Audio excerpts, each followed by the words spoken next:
All right, welcome back to another episode of Talking Nonsense with Brian. Today I've got Dr. Tom Luttrell with us today, who's going to go over some important tips for the guys who are getting up in their 40s, 50s, 60s, and maybe want to hit the gym, work out a little bit, live a better lifestyle, be a little bit more healthy. I'm going to go ahead and introduce Dr. Tom and let you tell us a little bit about yourself, Tom. Hello, everybody. I'm Dr. Tom Luttrell. I am a chiropractor in the South Florida area. I am board certified in addictions, and I'm working on my PhD in sexology. And you might not see the link between them, but when I got board certified in addiction, they had a sexology program with the addiction major, so I saw it as another way to increase my knowledge in the addiction field. I've been a chiropractor since 1998, so that's 23 years now, and I specialize in something a little different, and that's called mobile chiropractic. I come to my patients and treat them at their home or their work site so they don't have to drive or wait in the waiting room, and it gives people the convenience of getting care at their comfortable place, like their home, their office, a friend's house, in some cases even outside. Well, addiction and sexology, I think a few people out there can relate to that. I can think of a few right now. But Dr. Tom, I noticed been seeing you at the gym lately. You've been hitting it pretty hard, going with high weights, low reps. What's your theory on that? Well, I've actually been doing a lot of studying in nutrition, and in the last couple of years I've done a lot of studying in testosterone stuff and finding natural boosters for testosterone. For me, the better way to increase your testosterone is to do it naturally, where you're basically letting your body do the work, not supplement it with some drugs that are being injected into you. Once you start injecting, your body adapts to that and stops producing the testosterone. So you're better off inducing your body to release more on its own and not having the negative effects of your body trying to equalize those extra supplements that you're putting in terms of injections of testosterone. Now, I've heard zinc is a good thing to use to replace testosterone. What are your theories on that? Well, zinc is definitely very important. Actually, it's the component of oysters that make them an aphrodisiac. And zinc is also very important for your immune system, so it's one of those things you want to really keep in high levels in your body for resistance to COVID. Also, recently I just read a study from Cleveland Clinic that they said it reduces your risk of getting COVID-19 by 30% if you take melatonin. Melatonin, really? And if you're Afro-American, it reduces it 52%. Really? That's a staggering reduction in your risk. So it's well worth making sure that you have that in your diet. Also, another important thing to realize that may sound kind of weird to you, but every time you ejaculate, you lose zinc. There's a lot of zinc in your sperm. So if you're having a lot of sex, you're going to be losing a lot of zinc. And if you're not supplementing it, you're not only going to have less zinc in your body for your next ejaculation, but you're also going to be reducing your risk to getting COVID-19. How much zinc should the average person get? I'd say about 25 to 50 is a good level to keep yourself at, but use what's on the bottle and listen to your body and see how your body responds. But definitely, if you're low in it, you're going to see a big difference. If you're not low, that's one thing about supplements. A lot of people say, oh, I got great results in this, and you try it and you say, I get nothing. Right. There's a couple of reasons. One, we're biochemical individuals. What affects you one way is not necessarily going to affect me the same way. But more importantly, if you're deficient in it, taking that supplement will make a big difference in your life. If I'm getting plenty in my diet and I add some more in, my body's not going to see a big difference. You're not going to notice anything, yeah. Right. I know once COVID hit, I was listening to a lot of podcasts, and I listened to Joe Rogan in particular, and he always stressed to take vitamin C, vitamin D, and zinc as your main, to build up your immune system against it. And he said a lot of people are very deficient in vitamin D specifically. Have you heard anything along those lines? Or Definitely vitamin D is very important. And unfortunately, a lot of people are under the misconception that they can get out in the sunlight and get vitamin D. And according to a study that I read by Dr. Mercola, basically it sounds strange, but your body takes vitamin D into the oils of your skin. Okay. And it's fine in that respect that it takes it in that way, but it takes about 2 days for your body to absorb it. The problem occurs that when you go home after being out in the sun, you take soap and you wash your skin and you wash off those oils so you don't absorb that vitamin D. So the vitamin D doesn't actually get past the oils? It doesn't get absorbed into your body, right? So once you take a shower, you're just taking... So the tip I would say is make sure that when you are out in the sun, when you come home and wash, try to just use soap in maybe your armpits and your groin area. Right. At the end. So you wash yourself, by hand for the rest of your body if there's not too much sand that you have to use soap. But just wash your body with just regular water, and at the end put a little soap in, use your your armpits and your groin area where it's a little more sweaty, and use soap in those areas. And so the rest of your body will still have a chance to absorb it, more of the vitamin D at least anyway. Huh. But vitamin C is definitely important. One good tip for the vitamin C is there's a form of vitamin C called the liposomal vitamin C. And liposomal vitamin C is very special. And the reason why it's special, liposomal is a new technology. They started using it for drugs, and now they're using it for supplements.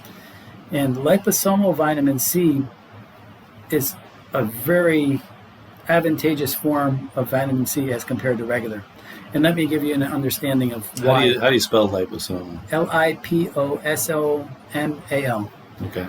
And liposomal basically puts a fatty layer around that supplement. And so your body absorbs it readily. It doesn't have to go through the digestive tract. So for example, for vitamin C, if you take vitamin C, your body will absorb, if I remember correctly, around 10 to 15%, maybe 20% of that vitamin C. Oh, wow. Now, when you get intravenous vitamin C, like you would get in the hospital, your body absorbs about 95% of that. But with liposomal, you'll get about 75 to 80%. And you don't have to go to a hospital for it. So let's say I get those gummies from, Publix or Walmart or something like that. How much am I actually absorbing with those? Yeah, for that, you're between maybe 10 and 20% of that. Oh, geez, that low, huh? So with liposomal, you can take high dosage. See, the other problem with vitamin C is if you start taking over 2 grams, 1.5 grams, 2 grams, it can loosen your stools. In other words, you might have diarrhea. And so you don't really, it's an adverse effect. It's not a good thing. But liposomal and IVD, or the IV vitamin C, your body absorbs most of it. It doesn't reject it, and you can take higher than a couple of grams. So with liposomal, you can take 5 or 10 grams and not have to worry about running to the bathroom or having loose stools. And in the case of COVID, if you do get COVID, higher doses of vitamin C is what you want. And you're not going to be able to do that with regular vitamin C because you're going to be basically sitting in the toilet for the long period of time. You don't want that. I also started taking quercetin. You ever hear of that? I'm not too familiar with that, no. It's supposed to increase the absorbability of the zinc supplements that you take. It's spelled with a Q, Q-U-R. It's probably, if I had to make a guess, without looking at it, I bet you it's a liposomal form of vitamins or zinc. Okay. That's where things are starting to head because the technology of the liposomal usage of, like I said, it started with drugs, I think, don't quote me on this, I think it was back in the 50s or 60s. But now it's made it to the supplements. And it's just that one of the best ways to take drugs and vitamins because your body, it doesn't go through your digestive tract, so it doesn't create as many disturbances in your body. Huh. Interesting. Now let's get on to the big T, the testosterone. Okay, well, one of the biggest factors in testosterone is stress. And if you're stressed out, you're going to go into the fight or flight mode and your body's basically going to shut down your testosterone levels.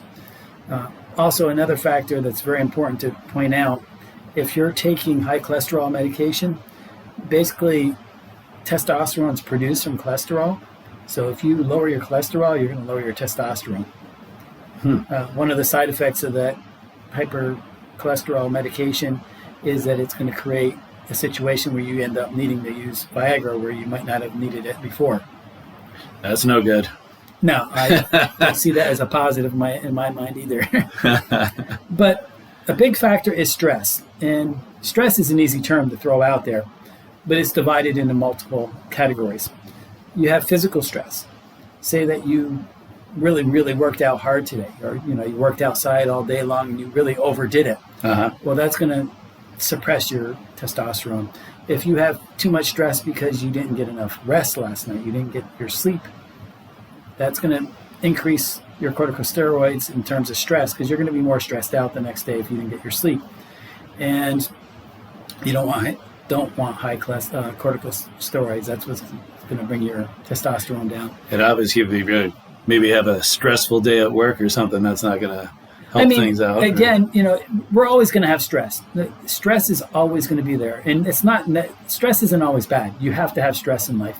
And stress can be a motivator. Sometimes you need stressful things to push you because you don't want to just say, oh, I don't have any stress. I don't have any bills to pay. I'm just going to sit around the house all day long and do nothing.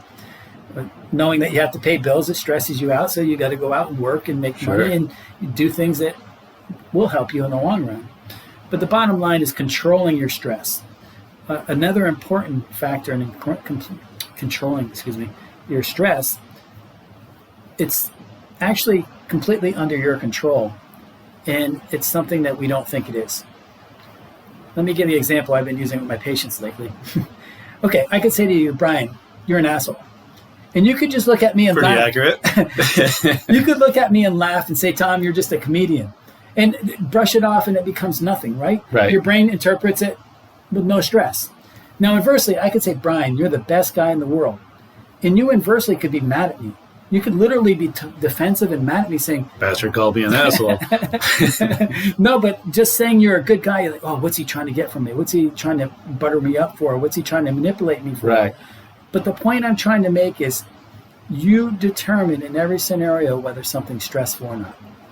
If somebody cuts you off, you can say, wow, they're having a bad day. Instead of yelling and screaming at them and calling them an asshole and saying they've screwed up your day just because they cut out in front of you and cut a few seconds off your time to get to work or wherever. I think most of us listening to this podcast are going to be yelling out the window. But think about it this way. When you're driving, have you ever made mistakes driving before? Probably there's once. Would you want somebody to forgive you? Depends how bad it was, But if you want them to forgive you, then you need to forgive them. So when you can let that go and let them go without being angry, it's better for you. The bottom line is the worst thing you can have is have somebody cut you off.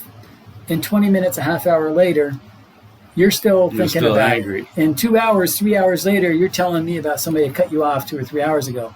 That's still in you, and that's your problem. That's creating stress in your body, and that's reducing your testosterone substantially right there. So just let it go. Right. And it's not easy to do. I personally believe most of the reason why you have stress is not so much genetic, which most people think. It's more socialized. In other words, if your role model when you were a kid was your father, and every time something went wrong, he jumped up and started yelling and screaming and went crazy, that's what you saw as your response when you get stressed. Right. Now, inversely, if you grew up with a mother or father that said, oh, don't worry about it, just relax, we'll take care of this, we'll get this done, we'll do this, we'll do that, everything's going to be all right, you're not going to get stressed about things. You're going to remember that, and that's the way you're going to be trained to respond to stress. So if you have a bad stress response now, it's not a given that you're going to have to stay with that. You can change it. And when you change that for the better by reducing your stress, by changing your interpretation. In other words, if you're 10 minutes late for a meeting, say, for example, you're supposed to be in Miami at 9 o'clock and it's 8:50 and you're 20 miles away in traffic that's not moving. That's pretty stressful, right? Because you have a goal that you cannot acquire. Right. Okay, so I was feeling that stress here earlier when I was stuck giving blood and they were dilly-dallying around and you were waiting in my parking lot. Yeah, but I told you, don't worry about it. But now see how we can change that stress? You call ahead and say, hey, I'm supposed to be there at 9, I'm stuck in traffic, and you know what might end up happening?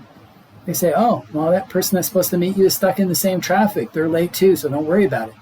So now your stress level goes down. You say, okay, I'll be there around 9:15, Yep. and you have a goal that you can acquire. So it's not so stressful. Sure. It's not as stressful as it is trying to get a goal that you know that you cannot acquire. And the bottom line is you can change your stress by interpretation of your stressors. And when you change your interpretation of those stressors, your stress will go down and you will be healthier and your testosterone levels will be better. Now, there's other things that affect your testosterone level, chemicals. A big one right here. Plastic water bottles or just Plastic. We live in a world of plastic, and it's only gotten worse with COVID. When you go to get a lunch now in this restaurant, you used to sit down and eat. To go. No, yes, exactly. So even Boston Market, I used to like being able to go there because I could get a real fork, a real knife, and I thought that was great. Now you go in there, all you get is the styrofoam. Yeah. Well, I just read an article the other day, and don't quote me on the year, but I think they said by 2045, they anticipate that we, can we take a break here? All right, 2045, you said? Yes, by 2045, they're anticipating that there's going to be virtually sterile males throughout the U.S. Yeah, and it's because of the plastics that we're consuming so much products from. And think about it, I was thinking about it yesterday, and I'm not even sure, I bet you 10 to 1 that there's some condom packets that actually are in plastic. So you can't get much closer to your genitals than putting a condom that's been rubbing against this plastic on your genitals. Oh, geez, you're going to scare everybody now. Nobody's going to wear a condom. Well, I mean, most of them are tinfoil or like a foil type package. But the bottom line is that trying to avoid, whenever you can, the plastic glasses, plastic cups, and plastic everything that you're touching with your skin and you're absorbing through your skin and you're absorbing, like a styrofoam plate is being heated up. So those plastics are actually releasing more chemicals. Remember, like in a bottle of water, think about it. What is water? It's pure, right? 100% pure. Sure. And all these plastics that it's in is what? 100% chemicals. So things always go from pure to unpure to, or the highest concentration of chemicals to lowest. And you have no concentration of chemicals in that water. So they're always going to, when that plastic's heated up. So it makes sense when they say don't leave a bottle of water in your car or exactly stuff like that. It's heating those chemicals. Those chemicals are going to go into that water that you're consuming. So it's one thing if it's a fresh bottle of water, like if you have even those 5-gallon jugs and you put it in there and that night you're drinking that water over the next week. That's not as bad as the plastic, the water being in that plastic for the last month or 2 months or 6 months, who knows how long. And you probably even taste that difference. If you remember those gallon jugs that are kind of like an off-white. Yeah. Have you ever drank the water in those after they've been in there for a while? Like a milk jug looking? Yeah. They taste like crap. Yeah, those chemicals are really heavily into that water, and you can literally taste it. And that decreases your testosterone there too? Yes, exactly. Now, one way of countering that is very easy. It's called cruciferous vegetables. So if you take broccoli, cauliflower, kale, all these cruciferous vegetables, they help block those phytoestrogen chemicals that block your testosterone receptors. So by eating cruciferous vegetables, I try to eat broccoli almost daily, broccoli or cauliflower or something like that. And that certainly has helped. The last time I'm 55 years old, the last time I had my testosterone checked, it was like around 669, I think it was. And actually the time before that was like 740 or 750 or something. When does it start as a guy? What age does your testosterone start decreasing? I think I believe it's after like 30 or 40.